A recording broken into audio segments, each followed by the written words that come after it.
you probably just heard the theme song, Cover to Cover with Chris Franjola, written by a friend of mine named Britt Savage. I wanted to shout her out because she's kind of a fan, I guess. I hate saying that because I met her once in Nashville and she was very nice, came to my shows at Zany's in Nashville, and she asked me if she could write that theme song that you just heard. And it's great and catchy and fun, and she's very talented, and I appreciate it. So thank you, Britt Savage, for doing that. And welcome back to the Cover to Cover podcast with Chris Franjola.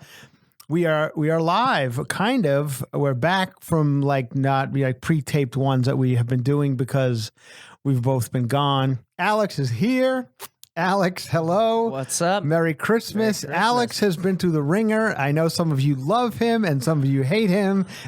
And how do you feel about that, Alex? Are you getting shit from people? Welcome to the world of of everybody having an opinion. No, I haven't got any of it yet. Good. Good. I'm ready for it though. Yeah, you are. You can handle it. You're a good guy. He's a good guy. He talks a lot. He's excited to be dealing. He's got strongest thoughts and opinions, and that's what we want here. I like the fact that he has these opinions on things, and he's a good guy to bounce stuff off of. And we don't know each other. Alex and I met the day we started this thing, kind of, right? Yeah, episode 3 was our first conversation. It was the first time we ever spoke. Yeah. And but we're enjoying what we're doing here, and it's off to a pretty good start. We're in the top 100s and whatever that all means, and it's been great, and thank you all for listening. And Merry Christmas. We are doing this the day after Christmas. You'll hear it probably tonight or tomorrow. And it is the day after Christmas where we are. And I hope you all had a good one. Thank you. I was been gone for a long time. I have been in Brazil shooting something that I'll talk about for a little bit because why not? I don't know if I can, but here goes. I'm shooting something with Fortune Feimster. Fortune Feimster is a comedian, maybe some of you know, from Juicy Scoop and some other stuff that we've done together. Chelsea lately, we've worked together on, and Fortune's always real good to me about putting me on things that she's working on. And this is like this crazy show for True TV that we will be filming, if it goes, all over the world. And we go and we Fortune goes and competes on crazy game shows. I don't know if you ever looked at other countries have these wild game shows. Like we have Price is Right and Wheel of Fortune, but these places have bizarre, crazy game shows like Slippery Stairs, where people, the object of the game is just to walk up stairs that are covered in ice. And this is in Japan. And so we go and play these things. We're going to go compete as Americans on foreign game shows and just make fools of ourselves. And it's almost like a little bit of a travel show and everything. So we went to Brazil to shoot a game show called Passo Passo, I believe, which means pass or no pass. It's a crazy game show, not unlike it used to be Double Dare here in America.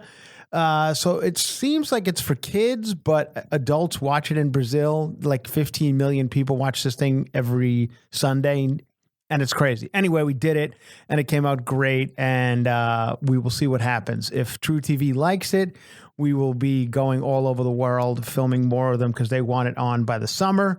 And it was great to work with Fortune. She's the best. I cannot believe she's not the biggest star in the world because there's nobody funnier and quicker and faster on her feet. I blame the fact that Fortune and my talented friends here, Alex included, are not big time stars because not me necessarily, but I blame most people who we praise like the Kim Zolciaks of the world.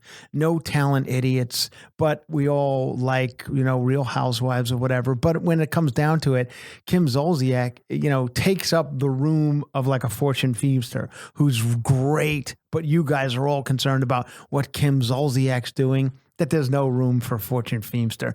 And one day, Kim Zolciak, do you even know who this is, Alex? Yeah, she's a reality star, She's a regular, she was one time a Real Housewife, I believe. Now she's famous for having big lips or what city was she in? I'm not exactly sure. I don't really know the Housewives as well as I should.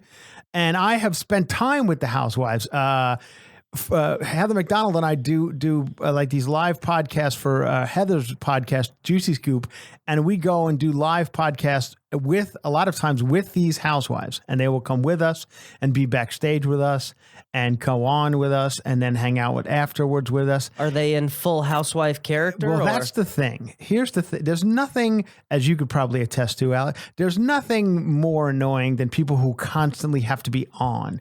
And in the comedy world, we know this all too well. Yeah. There's comedians who just need to be on all the time. And most people just everybody, not only comedians and housewives and everybody, but not everybody's on all the time. There's times when everyone just wants to chill out and be quiet and whatever the case may be. I myself am like that. I don't know if you are, Alex, but but the housewives, they are always on. I could say that about them. They backstage at the Improv where we're performing, City Wineries. They are on. They are shot out of a cannon. They are screaming. They are yelling. They are drinking. And they're, sometimes annoying, but, some people seem to like that stuff. So, it's very exhausting to be on. So, it's exhausting. It's almost a testament to how good they are at being annoying. That's right. The people like that. I'm like, good for them. And the fact that some of these girls, like this Dorinda, we had one day with us in New York, and more power to it. This girl was partying and having a good time the entire night up until like 2:00 in the morning after the show was over. Her and her husband or boyfriend or whatever he is, some guy works at a dry cleaner. Like he owns like dry cleaning or something, I guess. The people who listen to this would know what I'm talking about.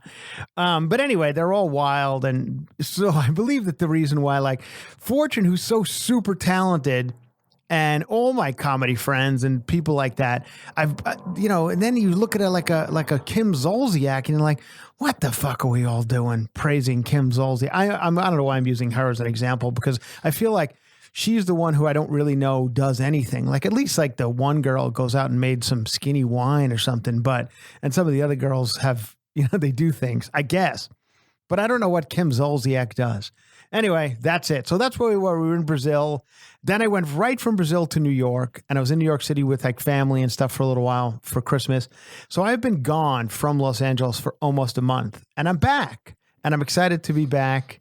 And excited to be doing this like almost live, because now we want to get to like what we initially had started out to do, which was to be, like cover all the topics. And like the biggest stuff, I guess, right now is just Donald Trump and Donald Trump and Donald Trump, which I guess he made a phone call. I don't know if you saw it. I guess all presidents have to make phone calls to like children on Christmas, the day before Christmas. I know. I guess it's a thing that all presidents do. I've never seen this. I've never seen it. I've never actually seen it either, but I've heard about it. But this one was actually was filming it, which I think all news networks love to film Donald Trump because they know something's going to go off the rails. So, and you know what? That's a good thing for him. Like, because I don't know if I would watch necessarily Barack Obama make phone calls to children on or anybody for that matter, any George Bush or any of them. I don't know if I'd watch them make phone calls to children. But when Melania and Donald are sitting in front of a Christmas tree in the Oval Office making phone calls to children, I'm going to watch it because something's going to go. Well, he's easy to watch. He is a character. Exactly. He's right. Literally a caricature of himself. And so is she. Yeah. Like, not in a bad way, but she's fun to watch. She's a pretty woman and, and whatever. And the way she speaks is not necessarily great in English. And nothing against that because, she knows several languages. So I've heard. I don't necessarily believe it. But so, and that's so he makes a phone call to a child who's 7. And he asked the kid if he believes in Santa Claus. And then he says something along the lines, because I know when you're 7, I do a pretty good Donald Trump impression. I know when you're 7, it's you're not necessarily believing him anymore. And basically tells the kid that there's no such thing as Santa Claus at 7. This is what he says. And he's joking. I could tell he's joking, but it's like you just hear like cameras clicking the entire time. And that's got to be the worst when every move you make is like up for speculate, whatever the word. Well, and you know that every picture that's taken, there's like a nasty headline written along with it. So it's like, man. President tells child Santa Claus. Oh, it's all over the place. Look, like this morning, I looked and it's everywhere. He tells child that the 7-year-old, there's no Santa. That's not really what he said, but I get it. It's tough. It's tough being the president of the United States. But well, I mean, when you apply for the job too, You have to be a crazy person. Yeah. And I'll throw them all in there. I know he seems to be a little crazier than most, but Barack Obama was crazy. George Bush was crazy. You're crazy if you want to be the president of the United States. You're crazy if you want to be the president of the fucking Target. Like PTA, right. If you want to be in charge, people. it's crazy. There's something wrong in your head that you need to be that person. I believe. Anyway. I worked my way into management at one of my old jobs, and I was like, "Oh, I just want to be a grunt forever now. I don't want the responsibility." Yeah. I remember my father basically telling us, nobody wants to be in charge. Instead of like saying, you want to get out there and be in charge, my father was like, just be a person who just stays quiet and does their job and doesn't get in the way, basically. Which brings me to my next thing, because I talked about this on the Facebook page that was started for this thing. Go on it.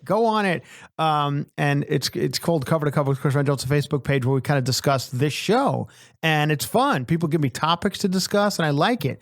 You should get on it, Alex. I'll get on it, yeah. Because people love you. About it. People talk about how much they love you on cool. it. Some hate you, but very few. There's much more love for you than there is hate. Good. So I suggest you get on there and check it out. Yeah, Did you get people on Instagram? I told people to follow you on Instagram. Yeah, I got quite a few. Yeah. Good. Were people writing you messages? Not yet, no, but we'll get there. Yeah, let them write you messages. I'm gonna. Facebook seems like that's where they're going, so I'll get back on and I'll get on. Check it out. Yeah. Anyway, they're on there. So yeah, that was started by another person. And I'll get her name up and thank her for that, because it's nice that these people do that. But anyway, it's a lot of work. Social media is a lot of work. It is a lot of work. It's a lot of work, but it's something you have to do these days. And it's good. See, like Britt Savage, who wrote that theme song, I know her through social media. And most of these people I know, and I do enjoy it. I tell them to, write me on Instagram or on that Facebook page, or write me personally on Instagram. And I answer everybody. And it's fun. That portion of it, social media is fun. Mm-hmm. Honestly, social media is fun. I just find myself wasting too much time on it, and where I could be out doing things, productive in my life, but I don't. I sit there and scroll through Kim Zolciak pictures on Instagram. Well, talking to fans is productive, so I guess. Yeah, no, that's all good. I enjoy that. That's fine. But anyway, I was reading an article about ants in a science magazine. I'm trying to find different ways to be interesting on this podcast. So I got ants. So I read about ants in a Science Times. And ants, by the way, are fascinating. I don't know if you know anything about ants. I've lost half the audience just now talking about ants. But for the thousands of ants that are in what do they call? What do ants call their home? Nests or villages? Maybe something. Maybe. Anyway, only 10 of them work in the ant community. And the others just pretend to work. And they just kind of stay out of the way. And I feel that's the way they should call it a comedy club. Is what they should call it. I feel like everything is that way. Isn't everything that way? Mm-hmm. Like anywhere you work, whether it be in comedy or in television production, where there's a lot of people working, but nobody's really working. There's 10 people working, and then there's 90 just kind of pretending to work. And the ant community, that's the way it is. Everybody gets out of the way, and the 10 people forge on and dig the hole and bring with the food to whatever. I thought that was pretty fascinating. And that's what basically my father taught us to do, is stay the one that back. Brings the food. Just be another ant and don't get in anyone's way and forge on with your life and don't make too much noise. Do you know John Huck? Yes, I love John Huck. He did a podcast in here once, and he was talking about, because he used to run production crews, and he's talking about PAs, and he's like, if you're going to do nothing, just don't do nothing in front of me. Oh, yeah, yeah.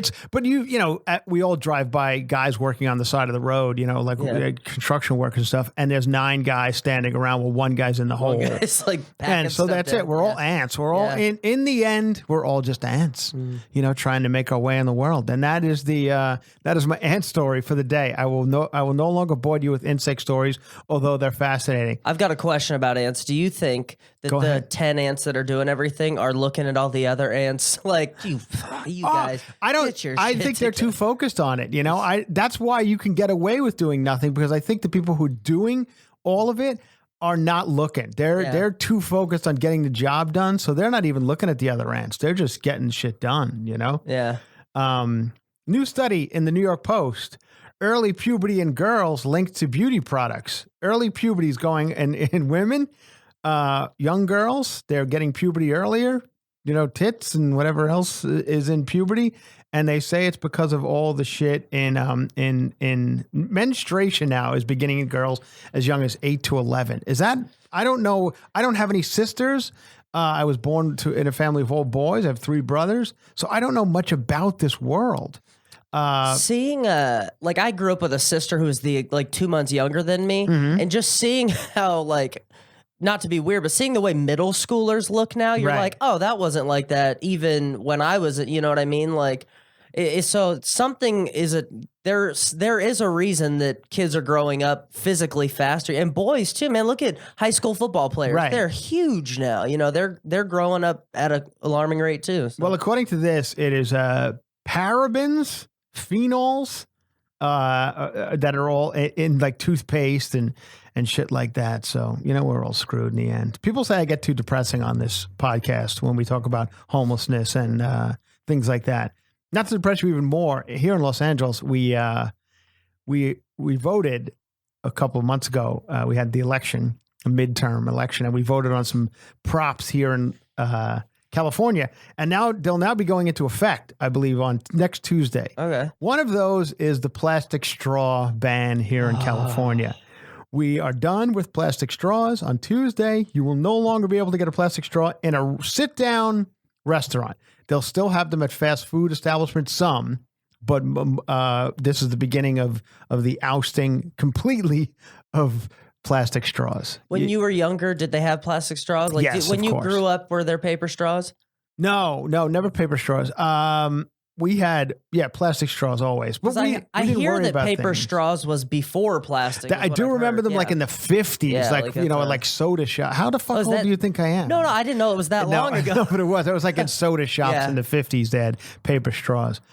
Paper straws, I'm fine with. I get it. I understand why people hate them so much. I would imagine it. I know I've never sucked a flaccid dick, but I would imagine it would be equivalent to sucking a flaccid dick. You see what Coca-Cola does to your stomach and your teeth. What's it going to do to a paper They do. straw? I feel like because I'm a bit of I can nurse a drink sometimes. If I'm out to party, I'll drink this shit fast. But is this stir sticks too? I didn't even think about that. Well, it does.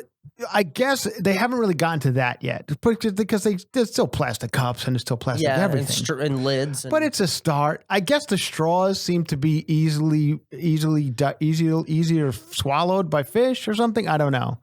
I don't know why we went at straws first. Yeah, but whatever. It's a start, I guess, to try and combat whatever's floating around in the oceans. So that's it. Here in California, no longer. And I know some people are very upset about this. We used to have a thing when I was young called the crazy straw. It was like hard plastic and it just looped all around and you were able to watch whatever horrible, shitty beverage you were drinking go through that plastic straw. There were no rules when I was growing up. You have rules, but we could just drink, you know, there were just sodas that were, who knows what was in them. But now I guess it's worse because girls are getting tits at 7. So, I mean, I guess everything, you know, we all have our problems, you know? Yeah. Who knows? Anyway, what else can we talk about? Let's talk about a thing that I wanted to discuss because I just read about it.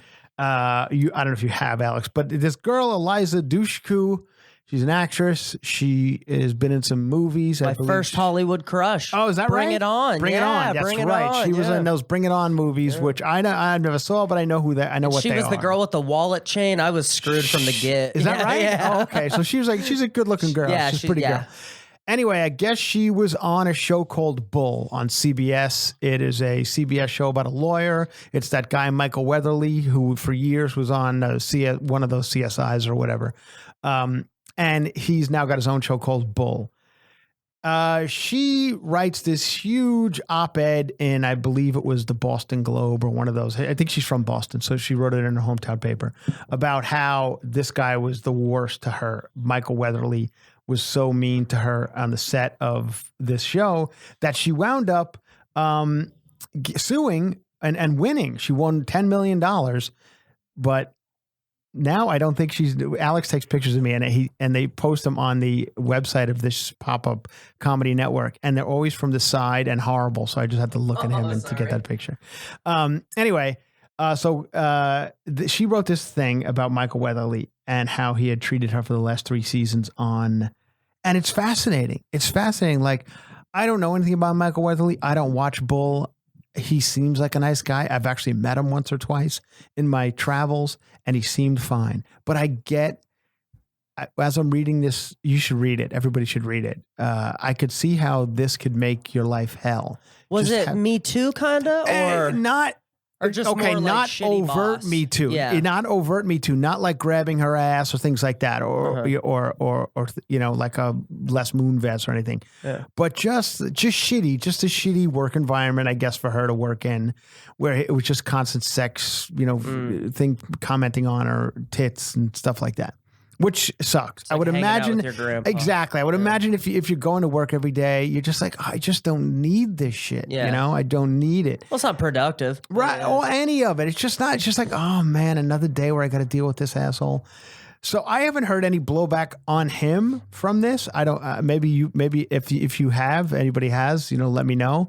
I feel like maybe he's for some reason getting past it. I don't know why. I feel like some people would go down instantly.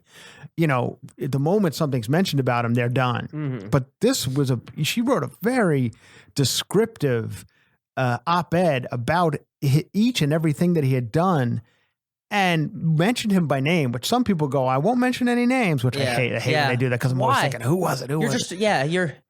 You're not doing justice for the people that you think. But this was full on. She said Michael Weatherly did this and was like an asshole at the Christmas party last year. And it's all pretty fascinating. And I feel, now here's the point I want to bring up about this. Okay, so this is Hollywood, where now Eliza Dushku could go and write a op-ed in the Boston Globe and everybody's going to read it and it's going to get published because she's Eliza Dushku. And she works in Hollywood in a big giant television show like Bull. But every day people have to go through this shit who work in regular places. From not only from high up people who work at, giant corporations down to people who work at fucking the 99-cent store. And they have nowhere to turn. They just have to go and deal with this asshole every single day. They can't write an op-ed and hear people go, yeah, we got to fire the boss from, Xerox, wherever they work. And is that still a thing? Xerox? Is that still a company? Xerox? Xerox used to be it was like one of the biggest companies. Like Xerox Records or? Xerox. They make copy machines. Xerox. Yeah. Anyway. Yeah, they're still around. Yeah, okay, good. So I'm just saying now, what do those poor people have to do? Do they just have to put up with it every day, put on their work outfit and get on the train and go to work every day and put up with the asshole who, says like shit about their ass and stuff? I think it's dependent on the company and the culture of the company. But I've worked for a lot of places that have really intense HR crews where they're like, you send them an email and they're looking into it. I've also worked places where you send HR an email and, 2 months later, somebody responds with, "Oh, we looked into it," so. Yeah, but isn't HR just for that? HR is so you can go and complain about work, right? Yeah, but they're also tasked with like hiring new people and training, and I feel like it's easy to, it's probably really, I feel like taking the complaint, like having to call a manager and be like, "Hey man, we're hearing about you," is probably that's the toilet cleaning of the HR world, They're like, "Oh, I'm gonna go talk to the new hires." Right. But I find it's just like, I don't get I feel like I'm talking about this a lot, but it has been, I guess we'll wrap up the year here, and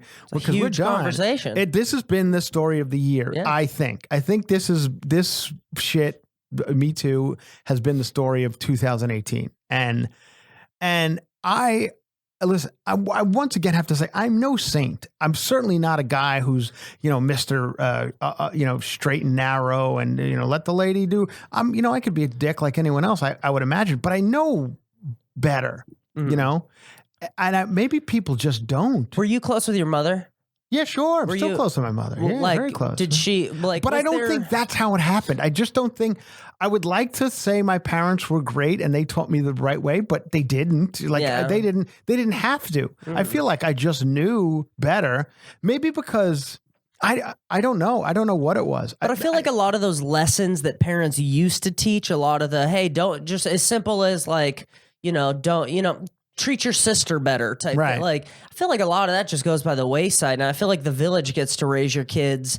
And But I think in my case, I will say the village raised me. I mean, it was the friends I had that were normal and nice, and I didn't run with a shitty crowd. So I think that's what affects you more in life. But anyway, I grew up and I moved to Los Angeles, and I felt like I worked with women all the time, and I didn't feel the need to have them suck my dick like without their. First of all, I don't even know how it happens, and this is just going to a base level. I'm reading about Les Moonves, who now some other stuff came up about him to the point where now he's not even going to get his severance package because CBS was going to have to pay him $120 million severance regardless of whatever happened.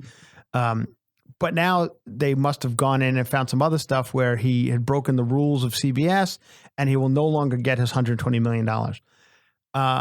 So something must have really come up. Yeah, that hurt. But they were saying that he was just like, women would come into his office and he would come out, and just get blowjobs immediately from these women, like stick his dick in their face. And I don't even know how. How did it get to December? I don't even know. We get this I don't far? even know how flaccid blowjob dick even works. Like that's strange to me, and I understand how it just. I probably sound like a naive jerk, but even that, it just doesn't sound like something fun to me. Like, listen, sex and blowjobs and all this shit is fun when everybody's involved. It's a great time. Everybody's enjoying everybody, putting things in places, and everyone's having a good time. You know what I mean? But when nobody's into it, it seems fucking terrible to me. Even when one's not into it, like right. I just don't. Have you ever had an experience where like the person was into it, and then when it starts, they're not, and it's just like, I don't even want to finish this. Of course, it feels it awkward. happens all the time. Yeah, and Alex. Anyway, all the time. Yeah. Anyway, but no, it's you can read that situation in it too, but exactly. And I also feel that I forget why I had a fucking good point here, and I forgot. Flaccid blowjobs. I'm sorry. No. It's like a wet straw. Yeah. Back to paper straw. It's a paper straw. Yeah. Yeah. No. It's just. That's why we should go back to plastic straws. But maybe that's the reason this is all happening. It's a paper straw. No, it's just going to remind people of flaccid blowjobs. I know. Here's the other thing. People are saying it's not about sex at all. So it has nothing to do with sex. That's why I'm going to sound like a naive idiot, because people are going to say, it has nothing to do with sex. It's about power. And maybe that's what I don't have some need to be powerful. Does that make me a terrible person? I never wanted to be the most powerful person in the room. I didn't think it was necessary. I don't have this, I don't thrive for power. So maybe that's why I don't need to stick my dick in people's faces that don't want my dick in their faces, because I don't need to feel powerful. I feel powerful at times, but I've never even felt comfortable being in charge of things. It's not my style. Yeah, it's I think. But do you think it's about power? Yeah, it's most certainly about power, because I mean, you never see the bus. Well, I guess sometimes you see the bus boy grabbing ass, but it's easy you to always see the bus boy grabbing I guess it's easier. Like in my experiences, when the bus boy's grabbing ass, he's grabbing the bus girl's ass. But like I don't know. Every situation I've always seen where I was like, oh, that feels weird to me. It was always the boss. Yeah. No, but that's the other thing. It is always the boss, but then when it's not the boss, it's even shittier. Yeah. You're like, now I just got to deal with this asshole who's on the same level as me every day. And I think it's like I remember when I first came to Los Angeles as a struggling young, whatever I was, I used to have to work. I worked at a Sizzler. That like, you know what Sizzler is? It's like a restaurant. I was like a waiter at Sizzler. Salad bar. And you better believe it, Alex. And I never let those croutons get down below a certain level. I was on top of that salad bar. I filled those corn kernels and croutons immediately. These were the things I did. And that's the work ethic that gets you on game shows in Brazil, ladies. You better. Yeah. And I'll tell you a funny story about game shows. When I first came to Los Angeles working at a Sizzler, I actually went on a game show here in Los Angeles. To show you how long I've been in this game. I went on the dating game here in Los Angeles in like God, it had to be like 89, 80, something like that. I go on the dating app. I just thought it was fascinating that you could like open the paper here in Los Angeles and they were like, you want to be on a game show? Yeah. You could be on TV. Growing up on Long Island, I didn't have that. So I'm like, oh shit, I'm going on a game show. I went on the dating game and it was hosted by a guy named Jeff McGregor at the time. I don't know whatever became of Jeff McGregor. But so I'm one of the bachelors. You don't even know what the dating game is? It's in the 70s, it was a big deal. It was I feel like if I saw a clip of it, I'd be like, oh yeah, that. But okay. It was usually like three guys. Mostly it seemed to be guys. And the blind panel questions. Yes, and there was a bachelor, girl who would ask some questions. Then one guy would win and they would go on a date.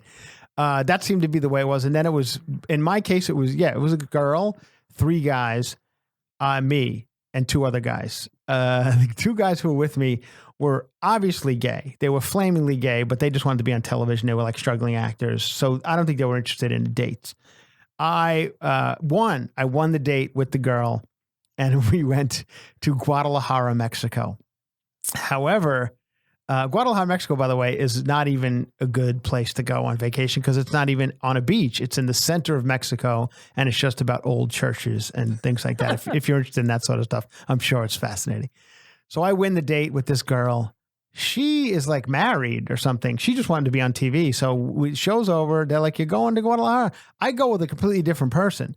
I show up at the airport. It's not even the girl who I met for 10 minutes at the show. It's another person who had got rejected from another date. We go to Guadalajara together for like a long time, for like 6 days or something. I never met this girl. I don't know this girl. One hotel room? No. Thank God. 2 different hotels. We barely even spoke for the entire week we were there.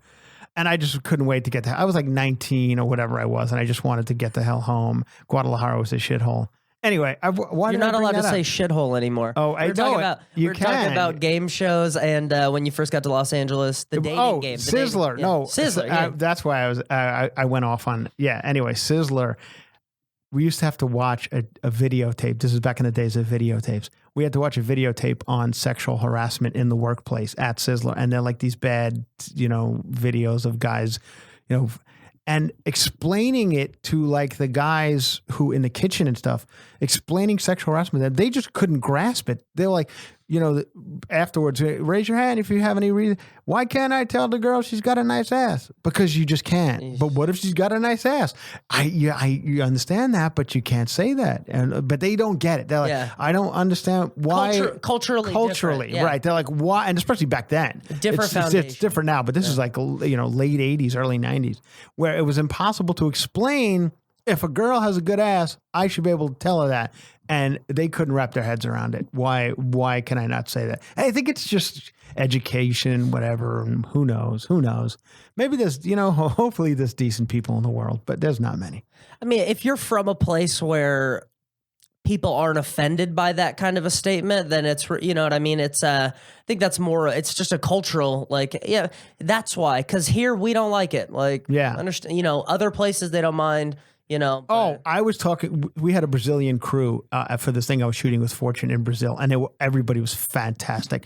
Nicest people. Huh? They really were, and I have to say that I'm not a huge fan of Brazil itself. Bit of a shithole, but the people are wonderful. And it's so nice. And if there's any Brazilians out there, I know you're very proud of your country, and you're going to attack me, and you should be. It is because I said, like, well, if you drove down Hollywood Boulevard. You'd say it was a shithole too. Yeah. Like, we're not so great either. Mm-hmm. But Brazil, it had its issues.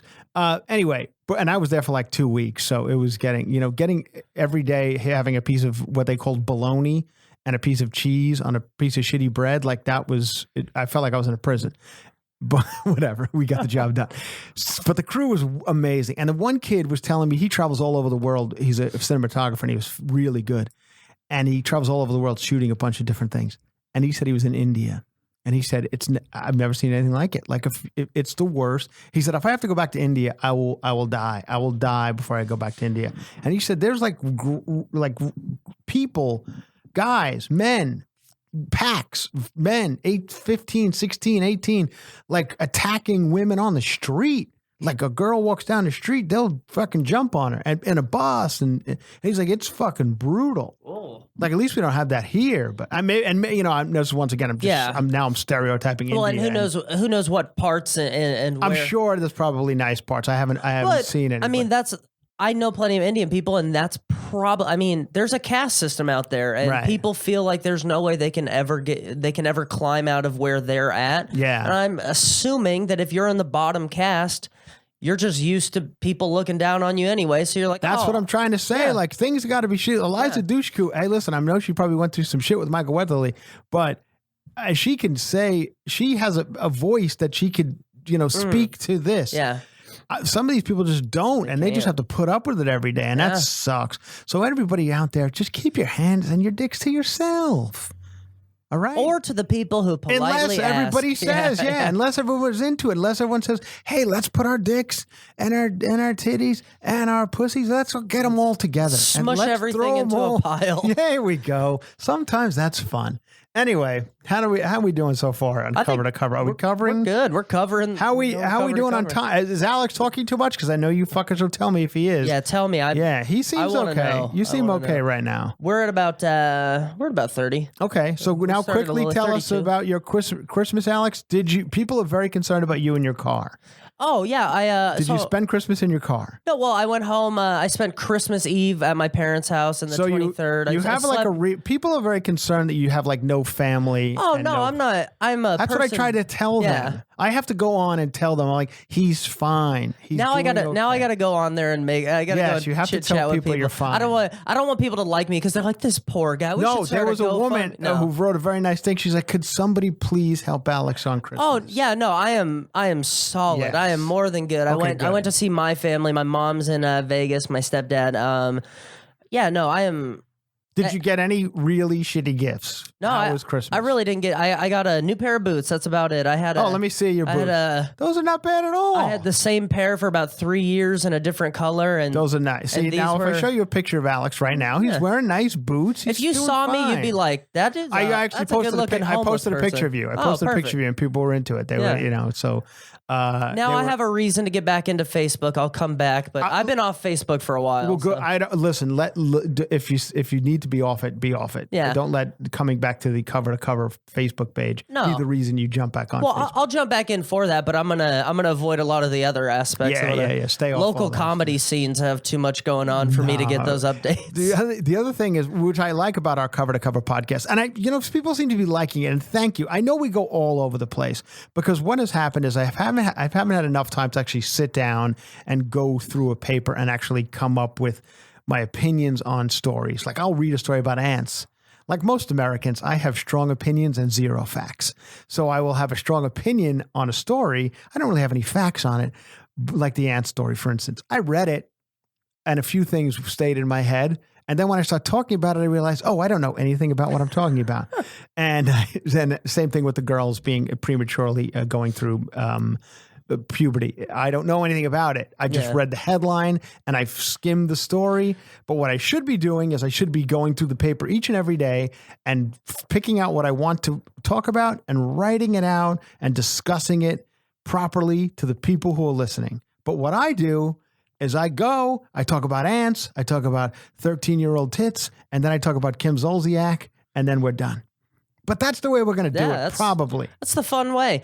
You know what? If people want all the in-depth information on ants, join our Facebook page. I will send you. Thank you. I will send you the bibliography of all the of ants. But let's get. I like it. I think the entertaining conversation is more important than the informative when it comes to ants. There you go, Alex. Well, good. So you had a good Christmas. Yeah, man, great one. How about you? You were everywhere. Fun. You've been I was everywhere. Lately. I've been everywhere. I've been all over the place, and I travel a lot.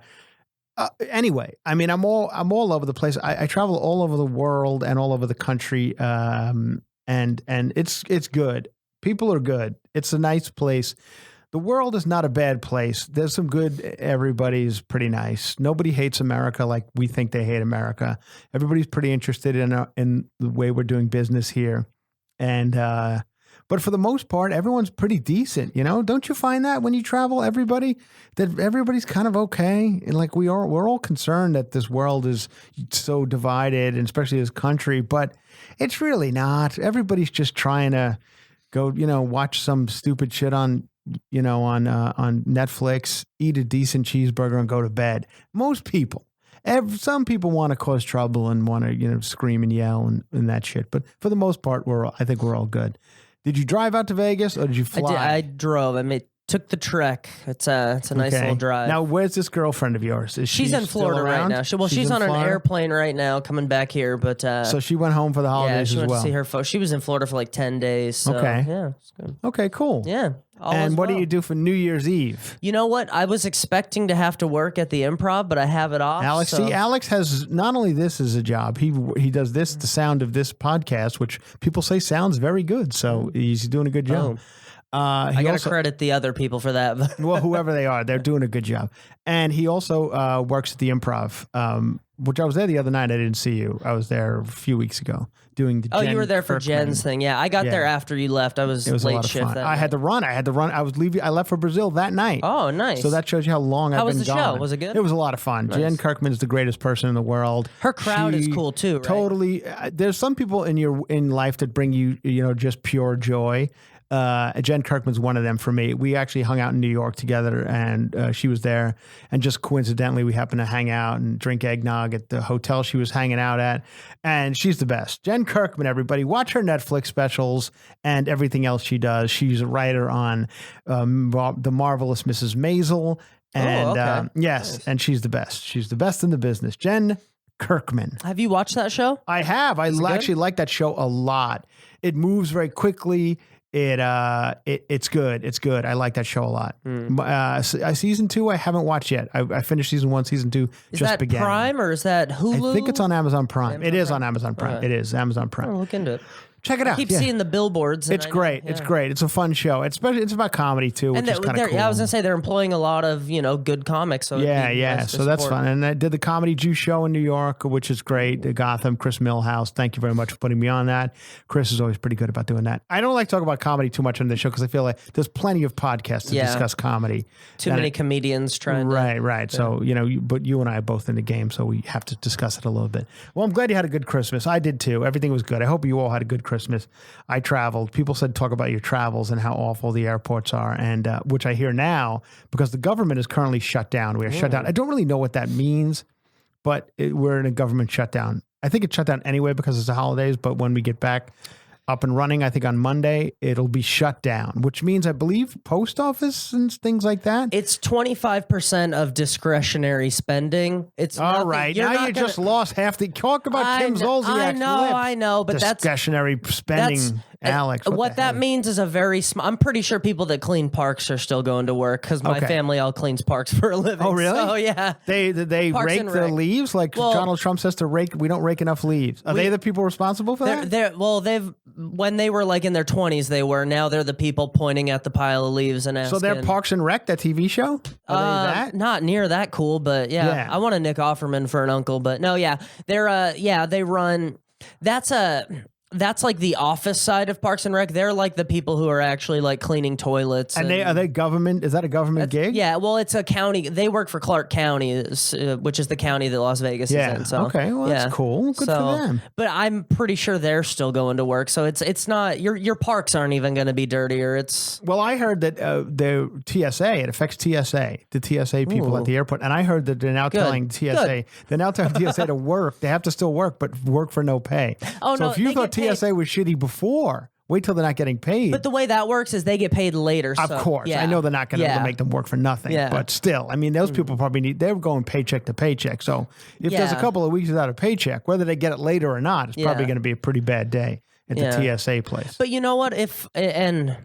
I love you if you work for TSA, but to TSA people, if a couple weeks without a paycheck hurts, go get a different job because... Well, I know people always say that. I mean more, I'm not even talking about other people who are getting cut from paycheck. I'm specifically, if you're TSA, just go get a different job. I'll say this. The guy who put that bomb in his shoe, where he was flying from Germany or something. No, not that he ruined anything. He created an entire industry for these people who seem to, I don't know where, I mean, I see a lot of TSA agents and it's a job like any other, and it's probably a pretty good gig. It probably pays pretty well. But they seem to be a lot of older people who, who probably it's a second job or second career for them. And good for them. I mean, this guy, benefits into the this age, fucking guy who put that thing in his shoe started an entire industry of thousands of jobs. I mean, there's got to be 50,000 employees in whatever TSA stands for. Have you ever seen their rate of like the 90% of hazardous Stuff that whatever's gets by? get through, or you're like, oh, we literally are just employing a bunch of people, which I guess is we're cool. just lucky at this point, right? I mean, I don't think they're stopped, but they stop me. You know, if I have I'm pretty sure if they stop something crazy, we wouldn't hear about it. If I have a 7-ounce hair gel in my bag, they get me every time. I never get a gun through. Not that I've tried, but I can't. But some people get guns through and stuff. When I lived in Denver, there was an understanding that like if you've got especially weed pens or they're pretty relaxed at their airport. But I went through with mustache wax with like a 4-ounce mustache. Yeah, just wax. so you know, Alex has like a mustache that he whacks. He's one of those guys. I don't wax it anymore, but he's one of those guys you can't tell if he's like a hipster or a Civil War reenactor. You can't really tell. Perfect by looking at him. But so I'll take 70s porn star too. 70s porn star, which I used to watch more porn. I don't so much anymore. It's the mustache. If they had mustaches, you would, right? But in 70s porn, that's when you used to have to like have a video to go. This once again, I'm going to show my age, but they used to be in. I'm from a town called Ronkonkoma on Long Island. It's a great place to grow up, and in Ronkonkoma, we used to have a place called the Ronkonkoma Art Cinema, which was a literal fucking porno house where you went and paid money to watch a porno movie in a theater. That's how long ago this was. In a theater, you'd watch porno. And me and my friends would go sometimes to just like goof about it. And we'd watch. And it was, you know, back in the days of like Linda Lovelace and stuff. And everybody was unattractive. Like it wasn't good looking people fucking each other. It was like Ron Jeremy and those and John Holmes. And nobody was good looking. Even the women were weird looking and the men were weird looking. Everybody was strange looking. And he's taking another picture, but he's taking it's the job. I'm sorry. It's fine. But now I'm not. I have to be silent. Anyway, but now porn is that there are good looking people involved in it. I think, right? Well, I mean, do people still watch porn? At first, I think the mileage. What do we do? Everyone goes on the Pornhub and just watches free porn and stuff, and it's great, and everybody's having a good time. Yeah, that's what porn's for, right? Yeah, I mean, it's just like anything. It's an industry. It revolutionizes the internet every couple of years. Are we supposed to not be watch porn? I used to watch. I don't watch Isn't anymore. Isn't that empowering though? I don't think it is. I think they try to say that but I don't think some of those girls don't want to be there. I don't know. I'll tell you what. Some of those people. I know people who would do a lot to get famous out here. Yeah. If that's your thing, I don't know, man. I can't. Far be it from me. I don't personally know. But I'll tell you an interesting story. Years ago, here in Los Angeles, they shoot a lot of porn, especially out where I live in the Valley. They used to shoot it all out there. Mm-hmm. It's since moved to different places. But I think Miami does a lot now because... Isn't that like condom laws? Well, that's what I heard. I heard the condom laws here because we used to make... But you don't have to. There's nobody's policing that. Yeah. But we had a law where the porn stars had to wear condoms. And watching condom porn is just not fun for whatever reason. And there's never a where it's made stamp on any of the videos. No, there is. Like in the very beginning, it'll say Panorama City or something. Oh, does it? Yeah, but I don't know if Man, you're one of those people who buys them though, huh? No, back in the old days, I used to have to. Yeah, when you get them for free on the internet, it just cuts to the action. You don't even get the story anymore. You got to pay for the story. How messed up is that? Now, I was told that I'm not supposed to enjoy the actual jizz. Can I say jizz? Like the ejaculation. Like no straight man watches the jizz portion of it. I'm like, I do. I think that's the best part. Personally, that's... Is this getting too dirty for everybody? I'm sorry. My apologies. I hate to go down this road. Have you ever cleaned your house and left one room dirty? Like I'm a bit of a neat freak. Doesn't it feel good to kind of finish the job though? Yes. I mean, yes. You never want to get close. Right, but you're not. Are you supposed to watch it as a man? Are you supposed to watch the ejaculate? I mean, I mean, okay. If you're big on a job getting finished, then yeah. If you're a foreman on a work site, if you have a power problem, Chris, yeah. Yeah, I do. I watch it. Anyway, why were we talking about that? How did we get into porn. Porn stash, mustache. Oh, that's what we were talking TSA. about. You. Oh, TSA. yeah. So I had a 4-ounce thing of mustache wax that a friend actually gave to me in Denver, and it was a pretty expensive tin, and no liquid at all, like a hard wax. Yeah. And the guy like pulled it out of my bag. He's like, "You can't bring this. You can't." And I was like, "Why?" He's like, "Well, it's more than 3 ounces of. It's more than 3 ounces." And I was like, "Of what?" And he's like, "Well, you can't have more than 3 ounces of a liquid." And I was like, "Lucky for me, it's solid." What but I think that's worse because you could stick shit in it. Yeah, they still threw it away, but yeah, it sucks. Yeah. What do they do with all that? Because I see the big garbage cans of like cologne and I'm sure that shampoo. TSA agents have the nicest stuff. Yeah, they probably all have slick mustaches and smell like Paco Rabanne. If they had slick mustaches, I'd be way nicer when I traveled. Yeah. Anyway, that's the story on that. I believe the government is still shut down. Whether that affects you or not, if you're a government worker, I hope you're doing well. If you're not, what are you going to do? Everybody will be there to help you out. If you need a couple of bucks, call me. What else can we talk about? Let's talk about a little bit about sports. People seem to like sports stuff we talked about, and let's talk about the Super Bowl because it's coming up. We're kind of in the final season of the NFL. Final week of the NFL next week, and we kind of all know the teams that are going to go in, and eventually there's going to be a Super Bowl. Here's the problem with the Super Bowl.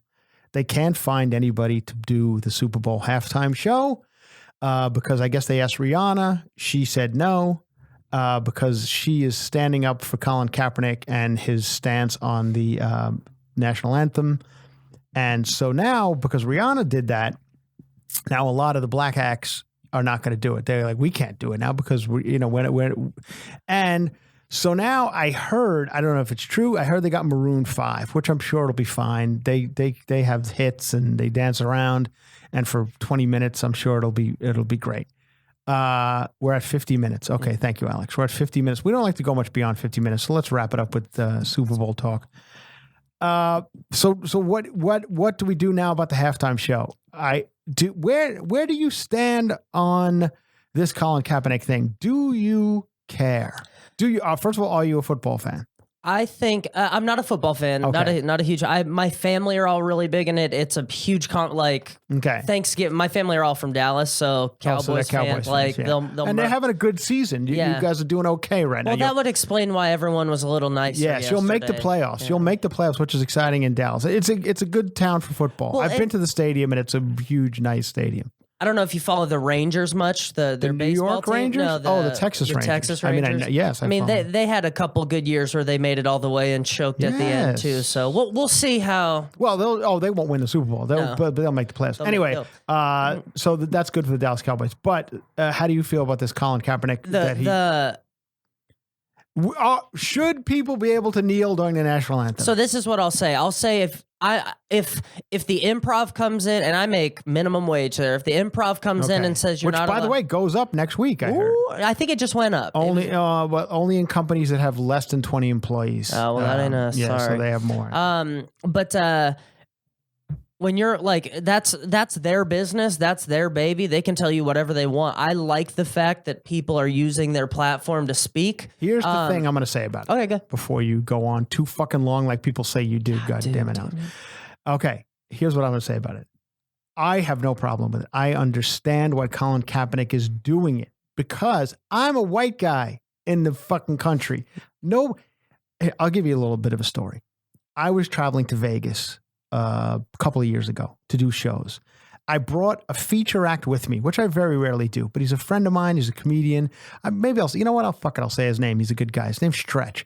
Stretch is a good guy. He's very new in comedy, but he's an older guy. He's probably 45 and he's been starting out in this game. He's got kids. He's got a wife. I figured come Stretch and feature for me, make a couple of bucks, see how it is on the road when you're a huge star like Chris Franjola. So we drive out to Vegas. Now we stop. It's at night, and we're stopping as you do going through Barstow and shit. You're stopping at gas station stuff. For me, walking into a gas station at 2:00 in the morning is nothing. Nobody's Is Stretch a black guy? Stretch is a black guy. Cool. Stretch is a black guy. Now Stretch is a black guy, not like the dude on, This Is Us. Not, fucking nice. Stretch looks like he could be in Wu-Tang Clan. Okay. But I'm not saying that in a bad way. I'm saying that there's a difference, right? Yeah. And so Stretch is a great guy. But now Stretch walks into a gas station at 2:00 in the morning. In Barstow. It's different for fucking Stretch. Yes. You know what I mean? Yeah. Like all eyes are on him. Everyone's fucking, nervous.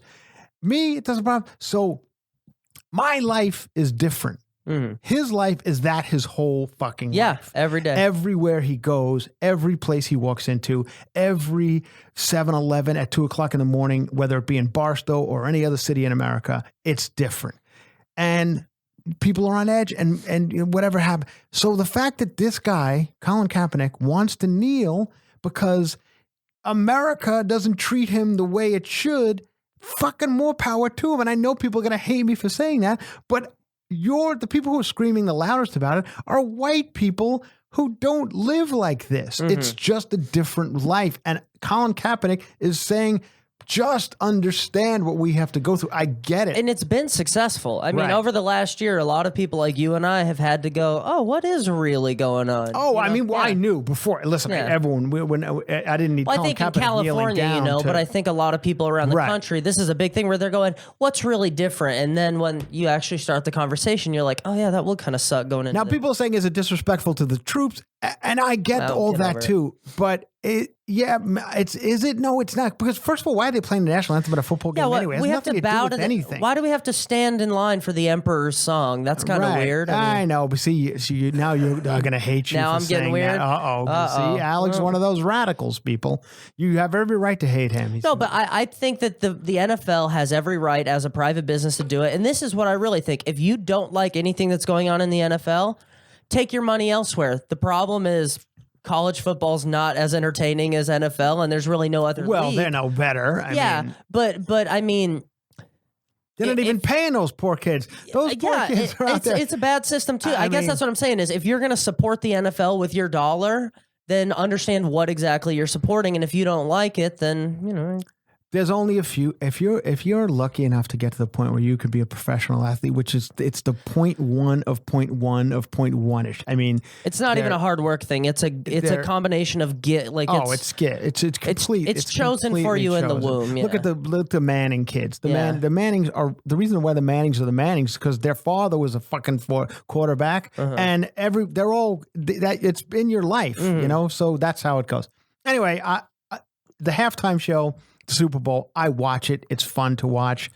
I like the Super Bowl. I like it that it's a party and everyone gets together. I'm all about a party. Anytime we can all get together and eat Pringles and, have that 7-layer dip. Somebody will make the 7-layer dip, which is, I'm not exactly sure all 7 layers of it, but somehow there's sour cream and there's guacamole and there's and that's pretty good. I don't really get much beyond like the 3rd layer. Yeah. So anytime we can get that stuff going, and I think the Super Bowl's for that, and the commercials are fun to watch, and sometimes it's a good game. But in the end, I think the commercials are the best part. Does it even matter? Like these teams win, and you're like, and I'm a sports fan. I love it. I like all types of sports, especially when it comes to the playoffs and the Super Bowl and the World Series and the NBA Finals and stuff like that. I like it. But anyway, I say kneel all you want, and to get your point across, I feel bad for Colin Kaepernick in a way because he was a good quarterback, and he chose to be a martyr, and it worked. And no,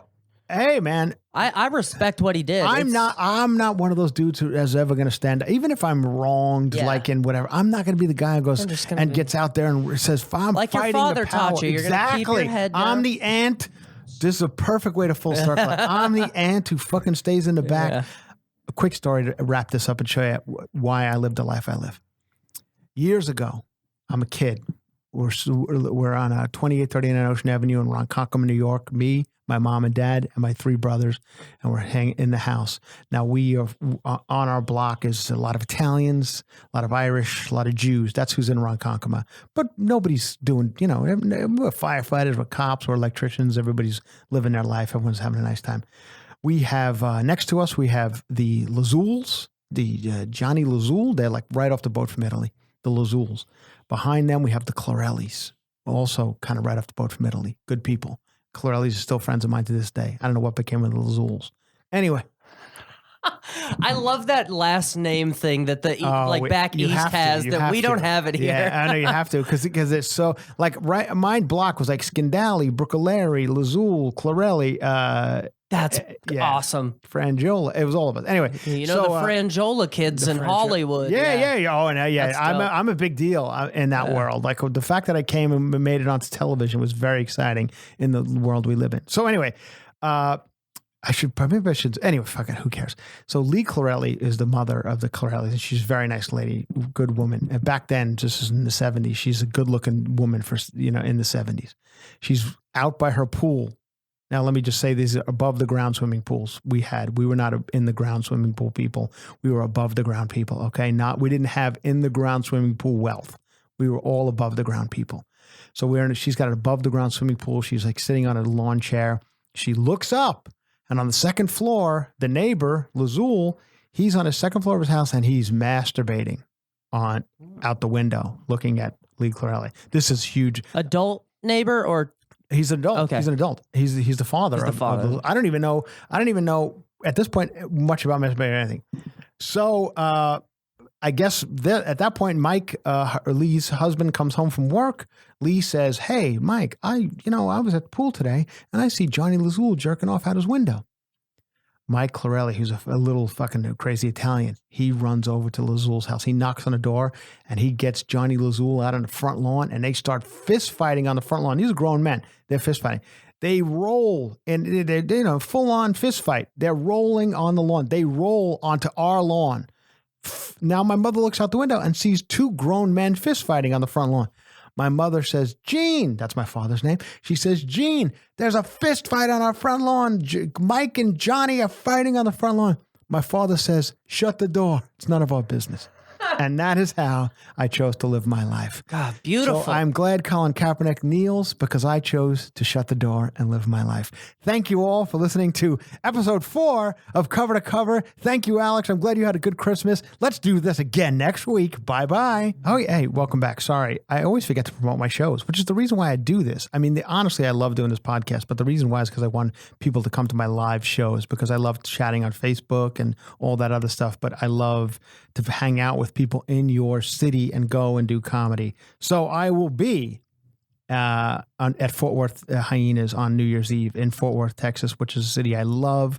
I love going down to the party afterwards down in that where they have the Longhorns, and it's a good time. So I'll be there, Hyenas with Nick Guerra on New Year's Eve, 2 shows. Check those out. Then I'm heading to Rochester, New York, upstate New York, my hometown of New York State. I've never been to Rochester, but I'll be doing comedy at the Carlson, which is a pretty cool new club in Rochester, New York.